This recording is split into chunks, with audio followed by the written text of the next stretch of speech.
মুস্তাফিজুর রহমানকে আইপিএল থেকে বাদ দেওয়া হয়েছিল, কিন্তু পাকিস্তানের একজন খেলোয়াড় আবরার আহমেদ, সে কি করে আইপিএল ফ্র্যাঞ্চাইজির দল দ্য 100 লিগে কি করে সুযোগ পায়?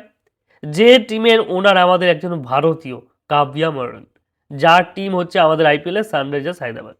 এখন কথা হচ্ছে, মুস্তাফিজুর রহমান তো কোনো রকম কোনো ইশারা, কোনো রকম কোনো বাজে কথা ভারত সম্পর্কে বলেনি, কখনো এরকম কোনো কথা, কোনো ইস্যু সে বলেইনি। তবুও মুস্তাফিজুর রহমানকে কলকাতা নাইট রাইডার্স থেকে বাদ দেওয়ার জন্য সব মানুষরা উঠে পড়ে লেগেছিল। আমরা অনেকেই হয়তো ছিলাম সেই দলে। কিন্তু এখন কথা হচ্ছে, পাকিস্তানের আবরার আহমেদ, যে কিনা ভারত এবং পাকিস্তানের মধ্যে যখন অপারেশন সিন্দুর নিয়ে বিভিন্ন রকম কথাবার্তা চলছিল বা ঘটনা ঘটছিল, সেই সময় কিন্তু সে নানা রকম ব্যঙ্গাত্মকমূলক পোস্টও করেছে, এবং সেই পোস্ট রাতারাতি ভাইরাল হয়েছে এবং তার প্রতি নিন্দাও ছড়িয়ে পড়েছে। যেখানে অপারেশন সিন্দুরের পূর্বে পেহেলগামে অ্যাটাক হয়েছিল, এতগুলো মানুষকে পাকিস্তানে কিছু জঙ্গি এসে মেরেছিল বা তাদের মদতপুষ্ট জঙ্গিরা মেরেছিল, তার ফলস্বরূপ অপারেশন সিন্দুর হয়েছিল। এবং তার ফলস্বরূপ পরবর্তীকালে অনেক অনেক ঘটনা ঘটেছে, চ্যাম্পিয়ন্স ট্রফি বাইরে হওয়া, পাকিস্তানে না হওয়া থেকে বিভিন্ন রকম ঘটনা কিন্তু ঘটেছে। এখন কথা হচ্ছে, আবরার আহমেদ, যাকে সানরাইজার্স সিড, যা 100 লিগের একটি টিম, এবং সেই টিমের মালিক হচ্ছে কাব্বা মারান, এবং সেই টিমের কোচ হচ্ছে ড্যানিয়েল ভিটোরি। এখন ভাবুন যে আইপিএলের খেলা, আইপিএলের আইপিএলের টিম, মানে আইপিএলের টিম বলতে আইপিএলের ওনার, যে সান গ্রুপের ওনার কাব্বিয়া মারান, সিইও, সে ওখানে কেন পাকিস্তানের খেলোয়াড় কিনবে, তাও 1,70,000 ইউরোতে, যা ভারতীয় টাকায় প্রায় 2.34 কোটি টাকার মতো, পাকিস্তানি টাকায় প্রায় 6-7 কোটি টাকা। এখন কথা হচ্ছে, এই কথাটা বলছি কেন, যে মুস্তাফিজুর রহমানের কি দোষ ছিল ভাই? যদি আবরার আহমেদকে কিনতে হয়, যদি শাহরুখ খানকে নানা রকমভাবে কথাবার্তা বলেছে, এখন কি তাহলে কাব্বা মারানকে বলবে, নাকি কাব্বা মারান ছাড় পেয়ে যাবে?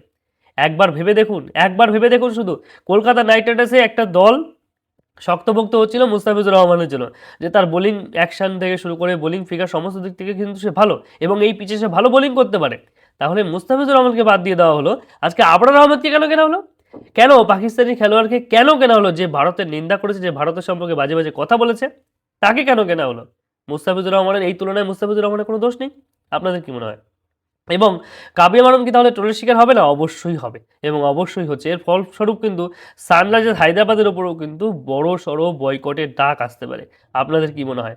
সারা বিশ্ব জুড়ে কিন্তু একটাই কথা, পাকিস্তান এবং ভারতের ইস্যু মানে এক বিরাট বড় ইস্যু। তাই পাকিস্তানের খেলোয়াড়কে সেই 100 লিগে, এবং যেই টিমের মালিক ইন্ডিয়ান, সেই টিমে নেওয়া একেবারেই উচিত হয়নি। কেননা এটা ভারতের জনগণের একটা আবেগ, একটা আশা, একটা ভালোবাসা এবং একটা শ্রদ্ধা, সমস্ত কিছুই থাকে। কারণ সারা বিশ্বের বিভিন্ন বিভিন্ন লিগে ভারতীয়রাই কিন্তু ওনার। বাংলাদেশে বিপিএল বাদে বাকি সব ক্ষেত্রেই কিন্তু প্রায় ভারতীয়রাই ওনার।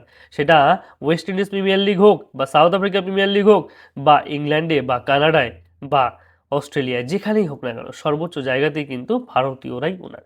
তাই সেই কথা মাথায় রেখেই অন্যান্য টিমে, যেমন উসমান তারিখকে কেনা হয়েছে অন্যটি টিমে, ব্রিঙ্গিং হাব বলে একটি টিমে, সেই টিমে কিন্তু কোনো ওনার ভারতীয় নয়।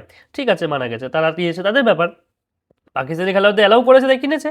কিন্তু যে টিমের মালিক আমাদের ভারতীয় কাব্যা মারান, তাহলে কেন কিনলো? মুস্তাফিজুর রহমানকে যদি কলকাতা নাইট রাইডার্স থেকে বাদ দেওয়া হয়, তাহলে তাকে কেন কেনা হলো?